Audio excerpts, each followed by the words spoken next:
Olá, tudo bem com você? Que bom estarmos juntos para darmos sequência ao nosso estudo de o livro A Gênese. Eu sou o professor Wagner Klein, sou professor de Física, terapeuta holístico, e você está no canal Sob Nova Visão.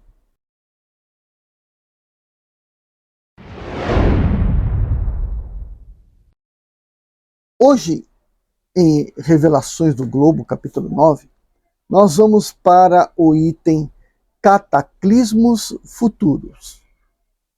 Vamos lá, parágrafo 11. As grandes comoções da Terra ocorreram na época em que a crosta sólida, por sua pouca espessura, não oferecia senão uma fraca resistência à efervescência dos materiais incandescentes do interior. Viu-se diminuir de intensidade e de generalidade à medida que a crosta se consolidou. Numerosos vulcões estão agora extintos. Outros foram recobertos pelos terrenos de formação posterior. Certamente poderiam se produzir ainda perturbações locais em consequência de erupções vulcânicas, de abertura de alguns novos vulcões, de inundações súbitas de certas regiões. Algumas ilhas poderiam sair do mar e outras afundarem-se, mas o tempo de cataclismos gerais, como aqueles que marcaram os grandes períodos geológicos, está passado. A Terra tomou uma posição que, sem ser absolutamente invariável, põe, doravante, o gênero humano ao abrigo das perturbações gerais, a menos de causas desconhecidas, estranhas ao nosso globo e que nada poderia fazer prever. Só um comentário rapidinho, que ele fala: vulcões estão agora extintos e outros foram recobertos pelos terrenos de formação posterior.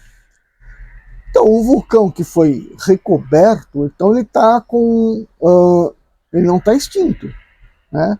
Ou seja, ainda existe uma cratera, ainda existe uma bacia de lava magmática no seu interior, que pode acontecer uma erupção, pode ser que haja uma fissura lá em cima e aí essa câmara magmática seja jorrada para cima, né?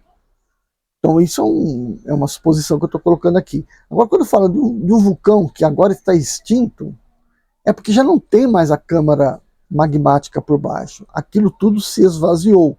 E como que aquilo esvaziou? Porque lá embaixo houve essa tal preenchimento de material que impediu que certo caminho fosse feito pelo magma, né? Então o magma se locomove entre as fendas da crosta até chegar à superfície. Então são várias camadas, são quilômetros e quilômetros que tem que subir para jorrar na superfície. E tanto maior a diferença de pressão, né, é obviamente que maior vai ser a velocidade. E tem toda a mecânica dos fluidos para explicar como é que é a dinâmica desse fluido ao subir ao longo dessas fissuras. Mas uma câmara magmática seria uma região justamente onde já está formada uma certa quantidade de lava preparada para jorrar, né? Faltando aí alguns elementos para jorrar. E nesse caso do vulcão ter sido soterrado, teria sido uma parte bem superficial, né? Um desdobramento do terreno, coisa e tal. Mas essa câmara ainda está lá por baixo. 12. Quanto aos cometas, hoje se há plenamente tranquilizado sobre a sua influência, mais salutar que nociva, naquilo que parecem destinados a abastecer, se assim se pode exprimir, os mundos, transferindo-lhes os princípios vitais que juntaram durante o seu curso através do espaço e na vizinhança dos sóis. Seria assim fonte de prosperidade antes de mensageiros da infelicidade. Por sua natureza fluídica, hoje bem constatada, e um choque violento não é de temer-se, porque no caso em que um deles batesse na Terra, seria esta última que passaria através do cometa, como através de um nevoeiro. Bom, Sua cauda não é mais temível, não é senão a reflexão da luz solar na imensa atmosfera que as cerca, uma vez que está constantemente dirigida para o lado oposto do Sol e muda de direção segundo a posição deste astro. Essa matéria gasosa bem poderia também, em consequência da rapidez de sua marcha, formar uma espécie de cabeleira, como a esteira depois do navio, ou a fumaça de uma locomotiva. De resto, vários cometas já se aproximaram da Terra sem lhe causar nenhum dano, e, em razão de sua densidade respectiva, a Terra exerceria sobre o cometa uma atração maior que o cometa sobre a Terra. Só o resto de velhos preconceitos poderia inspirar medos sobre a sua presença. Então vamos explicar um pouquinho mais, né? O cometa, ele está supondo aqui, né, pesquisas da época dizendo que o cometa era gasoso. O cometa não é gasoso. Tá? O cometa, para que ele tenha aquela velocidade, aquele arrasto no espaço, ele é sólido. Só que esse sólido, que se deve à sua temperatura, né, bastante baixa, ao se aproximar do Sol, ele vai se aquecendo na superfície, voltada para o Sol. Então, o que acontece com esse aquecimento? Dilatação, uma vez que ele não tem atmosfera. Então, ele vai se dilatando, e o vento solar vai arrancando partículas dele. Então, forma a cabeleira, depois forma a cauda. Por que a cauda se estende? É porque ele está se locomovendo na direção do Sol. Então, a cauda simplesmente foi liberada para o espaço. Como ele está em movimento, essa cauda acaba indo para trás. E vai se estendendo. Então, a cauda é tão mais densa e mais longa quanto mais próximo o cometa está do Sol. Certo? Bom, quando o cometa dá a volta no Sol, essa cabeleira vai estar à frente dele. Porque ele está vindo, mas o vento solar está empurrando essa cabeleira, essa cauda, né, para frente. Cabeleira e a cauda, tá? Só que a cabeleira está mais próxima do núcleo. Então, empurrando essa cauda para frente. Então, por isso ele tem a cauda apontada para frente, para o caminho que ele vai seguir. Certo? Então, essa cauda, sim, são partículas suspensas aí no espaço, tem pouca densidade, pouca massa, aí fica tudo jogado no espaço. Quando o planeta passa, por exemplo, a Terra passa por dentro desse resto de partículas, a Terra atrai essas coisas para ela. Ah, mas poderia atrair o cometa? Se estiver muito próximo do cometa, vai atrair o cometa também. Aí ele fala aqui que a força que a Terra atrai o planeta é maior do que o planeta atrai a Terra. Não, a força é a mesma.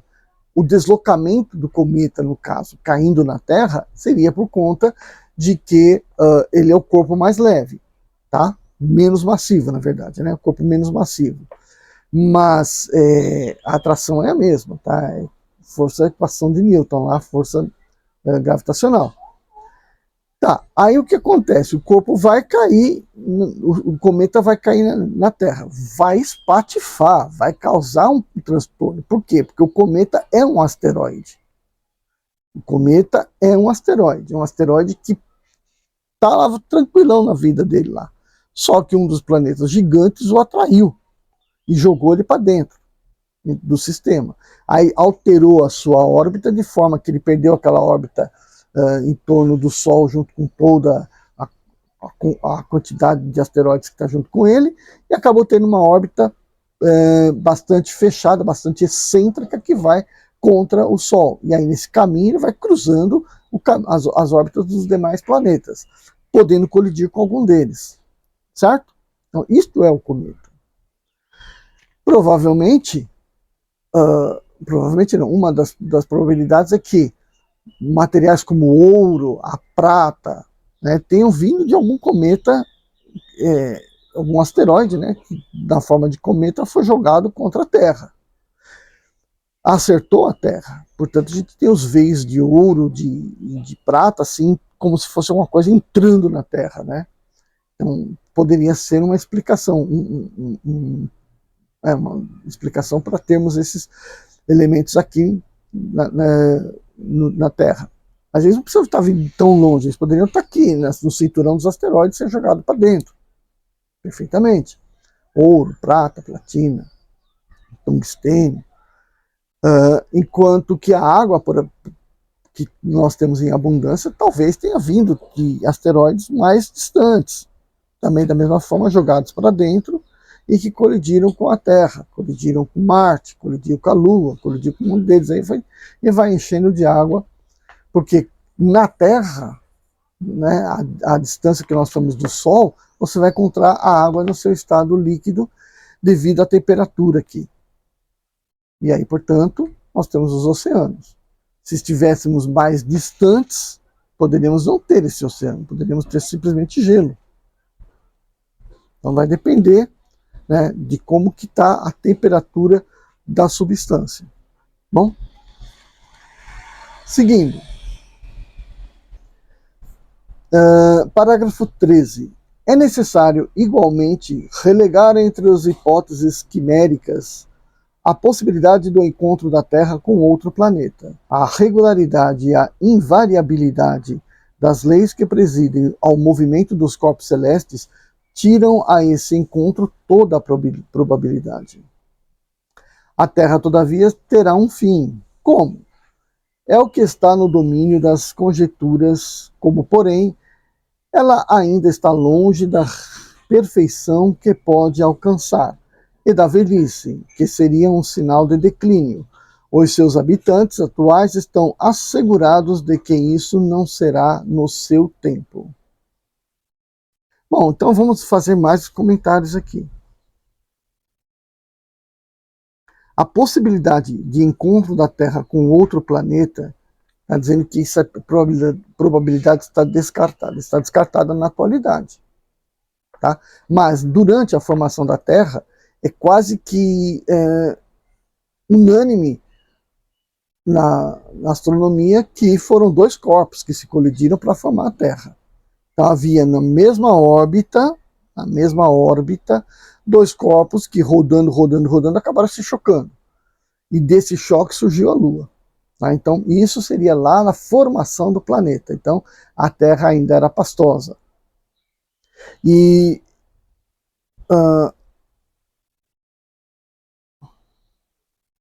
o fim da Terra. Quando que será o fim da Terra? Essas são conjecturas. Conjecturas porque ainda não se conhecia o futuro do Sol. Hoje se conhece o futuro do Sol. O futuro do Sol diz que daqui 5 bilhões de anos, aproximadamente, ele sofrerá uma implosão e uma explosão, passando definitivamente da forma de estrela formadora de hélio para estrela formadora de carbono. Então, ele vai sair da condição de uma amarela para uma gigante vermelha. Então, de uma estrela amarela ou verde para uma gigante vermelha. E quando ele passar para uma gigante vermelha, devido à sua massa, ele deverá ter um diâmetro que vai engolir a Terra e vai chegar lá perto de Marte. Então Marte vai ser o novo Mercúrio, né? Lá para frente, encostadinho ao Sol. E o Sol terá engolido esses planetas internos, Mercúrio, Vênus e Terra. O que vai acontecer nesse momento, né? A Terra, obviamente, né? Primeiro a vida desaparece, a água evapora, tudo vai sendo consumido aos poucos pelo Sol. É a morte só na Terra? Não, né? Vai mudar todo o sistema solar, porque essa explosão vai arrancar os anéis dos grandes planetas, se não jogá-los um pouco para frente, né, um pouco mais para distante dela. Os asteroides poderão também ser jogados para frente. Então, todo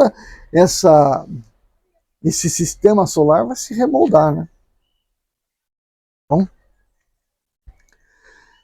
e parágrafo 14. Fisicamente, a Terra teve as convulsões de sua infância. Doravante, ela entrou num período de estabilidade relativa, no do progresso pacífico que se cumpre pelo retorno regular dos mesmos fenômenos físicos e pelo concurso inteligente do homem. Ela, porém, ainda não está no trabalho da produção do progresso moral. Aí estará a causa de suas maiores comoções. Até que a humanidade tenha suficientemente progredido em perfeição pela inteligência e coloque em prática as leis divinas, as maiores perturbações serão as causadas pelos homens mais do que pela própria natureza. Quer dizer, serão mais morais e sociais do que físicas. Bom, então aí fica o entendimento de cada um, né? O que realmente está se querendo dizer com esse parágrafo aí, né? Com essa frase aí. Bom, ao meu entender, as transformações que a Terra ainda sofrerá com grande intensidade, segundo eles, se devem à ação humana. E aí a gente pode ver, né? As guerras, a poluição, né? Seriam os dois maiores fatores a serem considerados. Guerra só no caso de guerra nuclear, né? Bom, se bem que também a guerra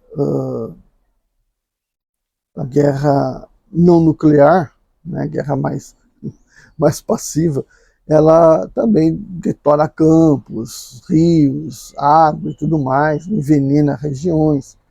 Agora a questão nuclear é mais complicada, né? As usinas nucleares aí que explodiram, gerando diversos problemas ambientais, a busca obstinada por petróleo, né?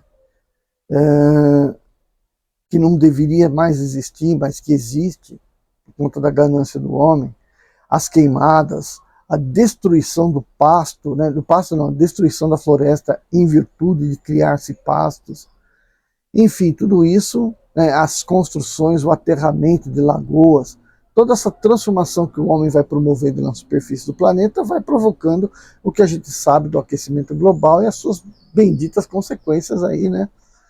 Que a gente está ficando acostumados a observar, né? Em vez de a gente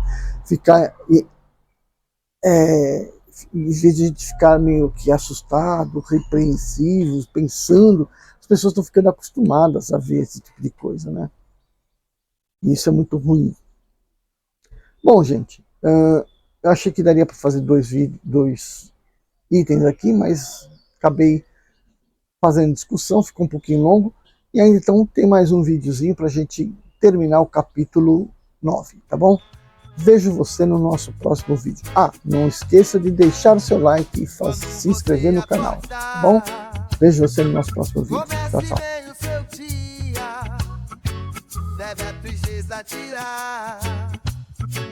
E por somente alegria, sei, oh, sei, oh, sei, oh, sei, oh. Mágoa, tristeza e rancor, quem gosta eu obsessor.